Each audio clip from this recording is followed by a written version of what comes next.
fourth night in a row, an angry mob of protesters marched towards police, chanting the last words of George Floyd, the black man who died at the hands of white officers. I can't breathe! I can't breathe!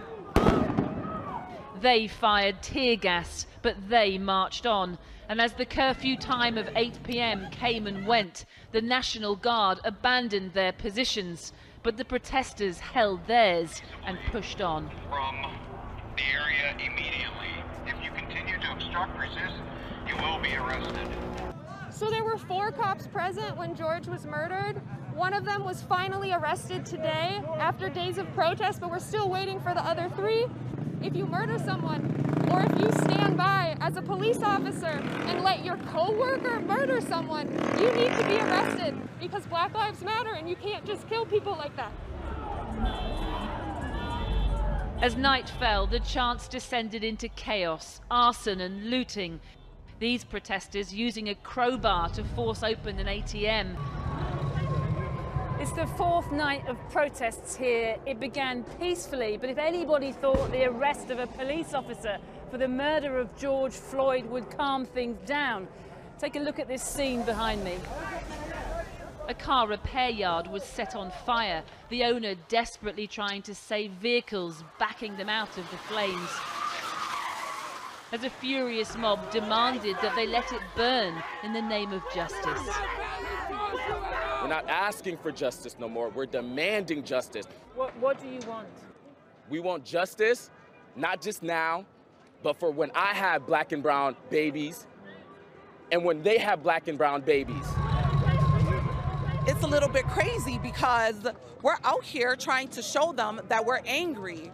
I might not agree with the rioting and the looting, but I can say that people are showing their anger, they're frustrated. What's his name? George Floyd! Yeah, justice. I mean, this is not just about George Floyd. It's about everything that's happened in our world. The government has failed us. The police has failed us. Corporations have failed us. It's time for them to hear us. They made themselves heard in New York, a city still in lockdown. But what started out peacefully quickly became ugly as police suddenly turned on the crowd, beating demonstrators with batons and using pepper spray in response to water bottles being hurled by the crowd. Dozens were arrested. As they were in Atlanta, where crowds set fire to police cars and attacked the CNN building as the governor declared a state of emergency. They just threw something on fire, Chris, a firecracker. Something's on fire.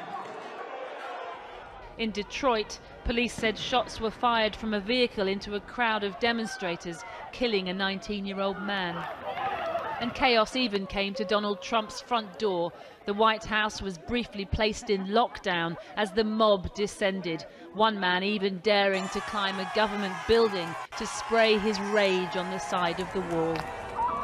In all, 21 states witnessed violence, and beneath the fire and the fury, the same age-old message. What's his name? What's his name? In Minneapolis, the epicenter of America's pain, the National Guard gradually returned to the streets as fire trucks attempted to douse the blaze. But there's no dousing the anger and hurt here. I swear to God! It's in the air and